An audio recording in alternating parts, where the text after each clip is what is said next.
Kalyana Lakshmi check bounce అయింది, తులం బంగారం తుస్సుమన్నది. నిన్న కళ్యాణ లక్ష్మి చెక్ కూడా బౌన్స్ అయింది, తులం బంగారం తుస్సుమన్నది.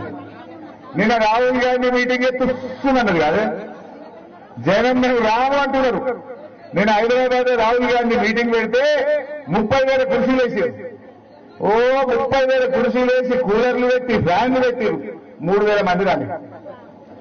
రేవంత్ రెడ్డి రోడ్డు మీద పోయి బతిలాడు, లోపల రాండి ఈయన పోయి బతిలేట కూడా వస్తలేడు. ఈయనేమో ఎండ కొడుతుంది, ఈయన 40 డిగ్రీలు ఎండ కొడుతున్నా టెంట్ లేదు, ఫ్యాన్ లేదు. ఈయనేమో మీరు సెంటర్ కాకుండా మీరంతా నిలబడ్డారు. నిన్న సాయంత్రం కూడా 6 గంటలకు సరూర్ నగర్ లో ఎల్బీ నగర్ స్టేడియంలో కూలర్లు పెట్టి ఫ్యాన్ వేసి కుర్చీలు పెడితే రాహుల్ గాంధీ మీటింగ్ కు 30,000 కుర్చీలు పెడితే 3,000 మంది రాలి. అంటే ఏమర్థమైంది? రేవంత్ రెడ్డి నిరీపుట్టు పోయి రోడ్డు మీద దండం పెట్టిన లోపల రాండి అని బతిలాడుకున్నాడు. రాహుల్ గాంధీ మీద ఇద్దరు అని బతిలాడుకున్నాడు. అయినా ఎవరు లోపలికి పోలేదు. రాహుల్ గాంధీ ఏం చేయాలో అర్థం కాక గంట కూర్చున్నాడు బస్సులో. కూర్చొని ఎవరు వచ్చినట్లేడని ఆయన 5 నిమిషాలు మాట్లాడి దాటిగా. అంటే దాంతోనే అర్థమైపోయింది కాంగ్రెస్ అంతా తుస్సు అంటుంది.